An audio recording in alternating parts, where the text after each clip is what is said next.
My daughter said that there was a big rock down there that was all caked in blood. A peaceful hiking trail, a mother who never came home, and a killer hiding in plain sight. This is the horrifying true story of Rachel Morin, a case that shocked America and left a family begging for justice. Rachel Morin, a 37-year-old mother of 5, loved nature and often walked the Ma and Pa Trail in Bel Air, Maryland. But on August 5, 2023, her routine hike turned into a nightmare. Hours later, her body was found, brutally attacked and left behind like trash. This case is just one of many we cover. Want more chilling true crime stories? We upload new cases every 3 days. Hit subscribe and turn on notifications so you never miss an update. Because every victim deserves to be remembered, and every killer deserves to be exposed. But how did police catch Rachel's killer? The answer lies in a DNA match to another unsolved crime.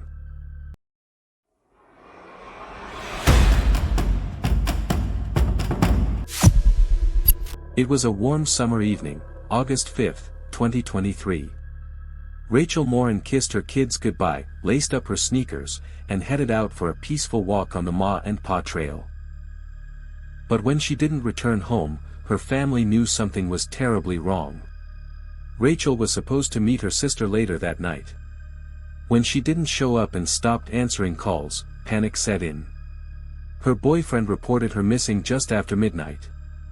Police launched an immediate search, scouring the trail with flashlights and K-9 units. The tight-knit community of Bel Air rallied together, praying for her safe return.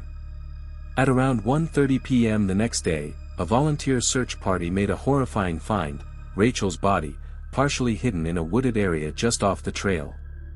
The scene was brutal. Evidence suggested a violent struggle. She had been beaten, and her injuries pointed to a vicious, personal attack. Investigators knew right away, this was no accident. Rachel had been murdered. Police sealed off the area, collecting every shred of evidence: DNA, fingerprints, footprints.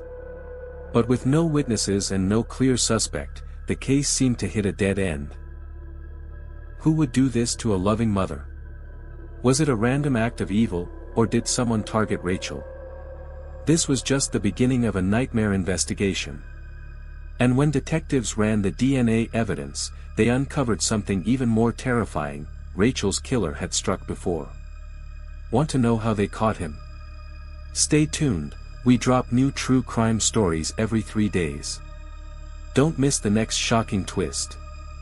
For weeks, Rachel Morin's case went cold: no suspects, no leads.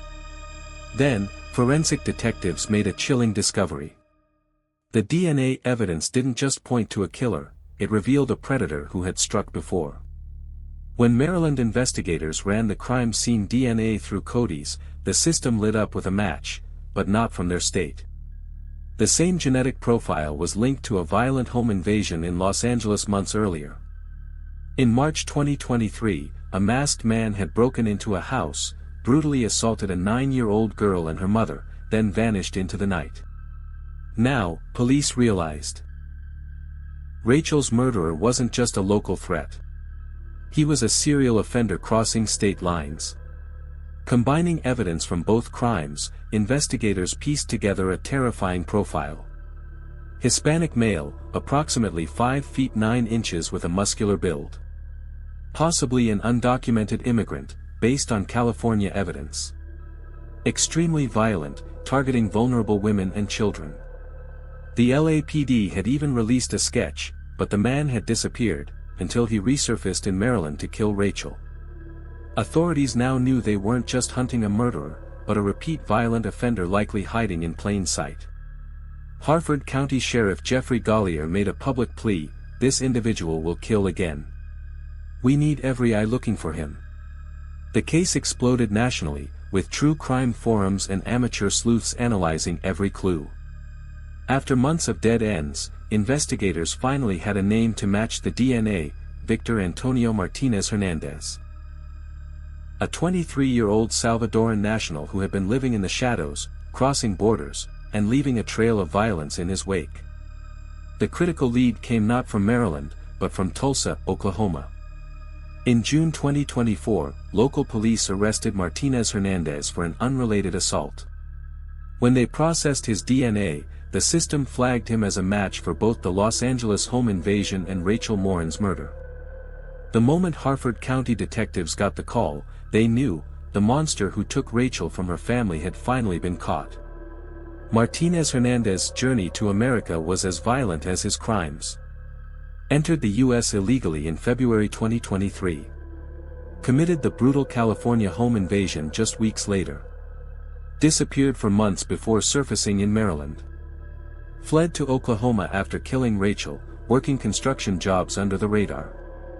Bodycam footage showed the moment Tulsa SWAT officers stormed his apartment. Martinez-Hernandez offered no resistance. Just cold, empty stares as detectives read him his rights. When confronted with the DNA evidence, he remained eerily silent, refusing to confess or show remorse. Extradition proceedings began immediately.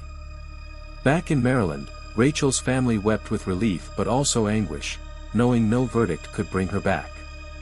Harford County Sheriff Jeffrey Gollier stood before cameras, declaring, "Today we took a predator off the streets. But this isn't over, we will ensure he pays for what he did to Rachel." From the shadows of illegal border crossings to the quiet trails of Maryland, Martinez-Hernandez's path of destruction ended in a Tulsa apartment. But for Rachel's children, the life sentence of her loss had only just begun. The handcuffs clicked shut in Tulsa, but for Rachel Morin's family, the real sentence was just beginning. No arrest could undo the horror of August 5th, no trial could fill the empty chair at dinner tables, no justice could heal the wounds left on a shattered family.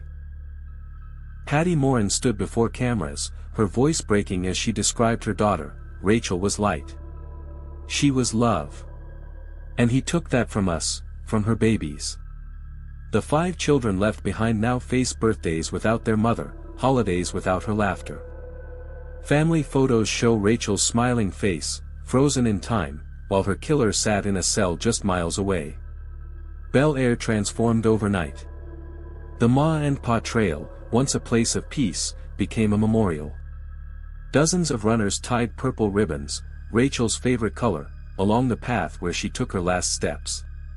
Vigils drew hundreds, their candles flickering against the summer night. "This was our safe place," one neighbor told reporters. "Now we look over our shoulders on every walk." The case ripped open painful debates.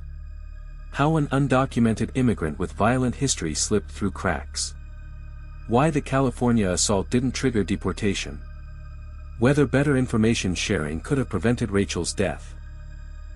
Sheriff Gollier's voice turned steely at press conferences. This wasn't just one man's evil. This was systemic failure at every level. Rachel's law now moves through Maryland legislature, stricter monitoring of violent offenders, faster DNA processing, and trail safety measures. Her sister whispers at memorials, "Make her death mean something." Each new policy bears Rachel's name, turning grief into guardrails that might protect the next potential victim. Rachel Morin's story ends here, but our fight for justice continues, and we need you in this battle.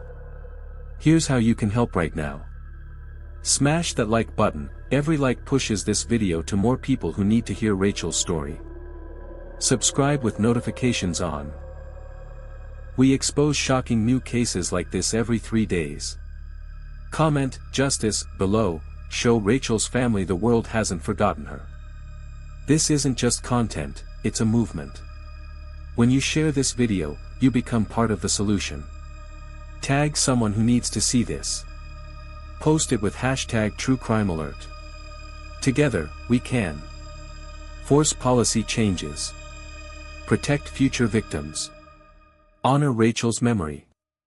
Our next video drops in 72 hours, another explosive case you won't believe was allowed to happen. Will you be there when we expose it?